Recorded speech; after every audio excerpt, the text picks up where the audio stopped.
Hello everyone, this is Ashley Tucker. Thank you for joining me today.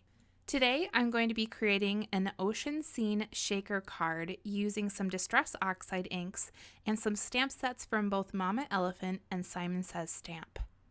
I started with a piece of Bristol Smooth paper and I masked off the bottom half of it with some painter's tape. So in yesterday's video, I created that ocean sunset scene with Distress Oxide inks, and after making that card, I really wanted to do it again. So today I'm making another ocean sunset scene with some slightly different colors. In case you did miss that video, I'll put a link to it up above so that you can check it out. So the colors of Distress Oxide ink that I'm using for the sky portion of this scene are Squeezed Lemonade, Wild Honey, Abandoned Coral, Tumbled Glass, and Salty Ocean. In order to create the sun in the sky, I used the Wild Honey color, and I took my blending tool and I pressed it down and I just kind of twisted it. And because the sponge is circular, it's the perfect shape for creating that sun.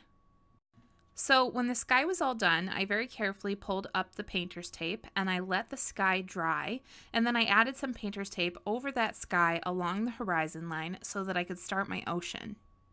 For the ocean colors, I'm using the same exact colors that I used for the sky, except I'm not using Squeezed Lemonade, and I added in black soot. Now I only used a small hint of the Abandoned Coral and the Wild Honey so that I could have that sun reflected on the water. And then for all of the other colors, I'm blending in from each side, and I'm stopping kind of in the middle and having it fade out in the middle so that I have a nice reflection on the water. I was even more careful when I removed the tape that's covering the sky because it can pull up that ink and I don't want to rip my paper at this point in the process. Next, I'm painting in some clouds with some clean water and a paintbrush, and I just paint on the cloud shape, and then I take a paper towel and I soak up that water, and that lifts up some of the ink, creating some really soft looking clouds. In yesterday's video, I used this same technique, but I added some highlights underneath the clouds with a white gel pen and a white pencil. But for today's video, I decided I didn't want to use the highlights because I really liked the look of the really soft clouds. I pulled out a die from the Hero Arts Nested Circle die set and I cut a circle out of the scene that I created. I used that same die to cut a piece of Neenah Desert Storm cardstock, and then I used some scissors and I just cut a wavy line across that circle to create kind of a hill shape. This piece is going to act as the beach for my ocean scene, and I wanted to blend some shading along the bottom of it with some Distress Oxide ink in the color Frayed Burlap. But when I first started doing it, I used way too much pressure and I had too much ink on my sponge, and it was just a mess. So I ended up flipping it over and restarting. This time I made sure to dab off my sponge before I started blending, and I used a much lighter pressure. I used the same size circle die that I used for both of those pieces to cut a piece of plastic for my shaker window. I wanted to emboss my sentiment on the shaker window, which can prove tricky, especially if you don't have heat-resistant acetate, which I don't have heat-resistant acetate. In order to try and prevent warping from happening, I chose to use a really thick piece of plastic, which I found on some packaging. I went over that plastic really well with my powder bag because it's very easy for that embossing powder to stick to the plastic, and I didn't want that to happen in any places other than where I was stamping. The sentiment that I'm using comes from the beautiful Mermaids stamp set from Simon Says Stamp. I stamped that with Versamark ink and I embossed it with Alabaster white embossing powder from Brutus Monroe. Here you can see that I only have my heat tool on the plastic for short amounts of time to help prevent that warping from happening, but even with all of my precautions, I still did get a little bit of warping. To start putting my shaker together, I first cut a circle out of some scrap cardstock so that I could use that as a base for everything. I glued down my sunset circle to the base using Gina K Designs Connect glue, and then I placed my shaker window on top of that so that I could place my beach correctly and have my sentiment showing where I wanted it to show. I used two different dies from the Hero Arts Nested Circle die set in order to make a frame using Gina K Designs in the navy cardstock, and then I glued that down to my shaker window. Now, if you saw yesterday's video, you know I had to add some seagulls to this background. So I used my Copic multi-liner and I drew in those cute little seagulls flying off in the distance. And you can see that I did 3 seagulls just like yesterday because 3 is the most pleasing number to look at. Our eyes like to make triangles with things, and it's really easy to make a triangle with 3 objects.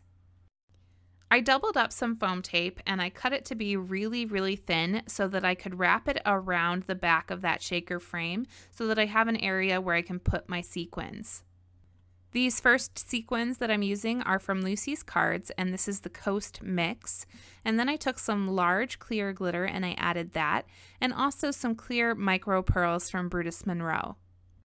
I closed up the shaker, which proved to be a little bit difficult because of the warping on the plastic.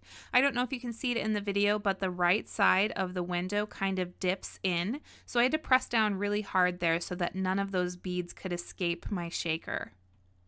So if you read the sentiment that I put on this card, it talks about being a mermaid. So of course I had to add a mermaid to this card.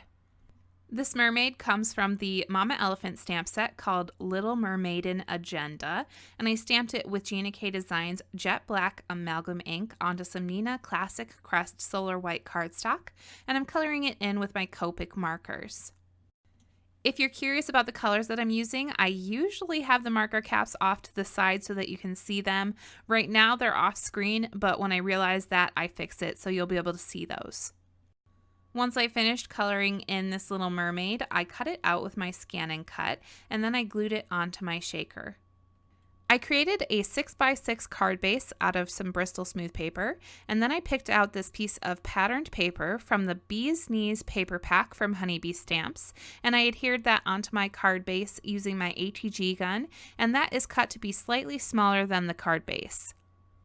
I then took my shaker and I glued that down to the center of my card. Now, I was looking at my shaker card and I really liked it, but I thought it needed something.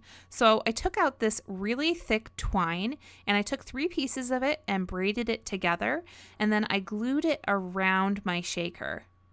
My goal for this was for it to kind of look like rope, and I think that I really achieved that. In order to make sure that this was really secure so that I knew that it wasn't going to go anywhere, I made sure to use quite a bit of my liquid adhesive. I really saturated the ends of the twine with the glue, and I made sure that it really soaked in. And I used my fingers and I spread the glue out and I pushed it in and made sure that it was in all of those nooks and crannies, and I held it there for a little while until I was confident that it wasn't going to move. I had a really noticeable dip in my frame where that warping happened, and I wanted to fix that so that it wasn't noticeable anymore. I cut out a second frame and I filled in that little dip with a small piece of foam tape. Then I took that second frame and I glued it right on top of the first frame. And this really fixes it so that you can't notice the warping unless you're really looking for it. I wanted to add some texture to my beach, so I took out a gray Copic marker and I added some dots all along the shaded area, and I also added a shadow for the mermaid. I wanted to add a little bit more variation with the tones, so I took out a second gray marker, this one a little bit darker than the first, and I added a few more dots, and I also deepened up some of the shadow. To finish up the card, I took out my white gel pen and I added some highlights to the mermaid, and then I also added a bunch of dots along the top edge of the beach so that my sand looks like it's really shimmering. Here's a closer look at the finished card. I really love the way that this one turned out. I'm really pleased with it. I really like that sunset and that rope detail, and I love that it's a shaker card. Thank you so much for watching today. I hope you really enjoyed today's card design. All of the supplies that I used to create today's card can be found in the description down below. And remember that anytime that you click on one of those links, you're helping to support this channel at no extra cost to you. If you enjoyed watching today, don't forget to hit that like button and be sure to hit subscribe so that you can see all of my future videos. I come out with new videos every single week, and I'm going to be back with another one really soon. Again, thank you for watching, and I'll see you again next time.